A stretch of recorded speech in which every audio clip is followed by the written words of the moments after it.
Cambodian Fish Amok. Ingredients: 120 grams fresh boneless fish fillet, some type of white fish. 50 milliliters coconut milk. 30 milliliters water. 20 grams carrot. 20 grams cabbage. 20 grams kale, destemmed. 10 grams mushrooms, preferably oyster. 1 teaspoon oyster sauce. 2 noni leaves. Egg, beaten. 1 teaspoon fish sauce. 1 tps chicken broth. 1 teaspoon oil. Half a teaspoon shrimp paste. 1 teaspoon sugar.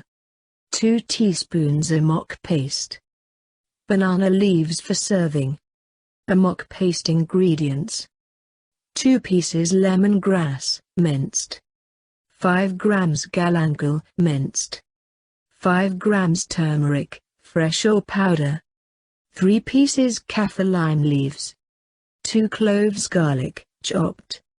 Instructions: blend all ingredients together to form a paste. Cut the fish into bite-sized pieces and set aside. Clean and slice the vegetables. In a large skillet, heat the curry seed oil, amok paste, shrimp paste, and coconut milk. Heat thoroughly, cooking until fragrant. Add the vegetables except the kale, the fish, and the rest of the seasoning and cook for about 5 minutes. Add the kale and egg. Serve in a basket made of banana leaves, if possible, and top with coconut cream, Kaffir lime, and bell pepper.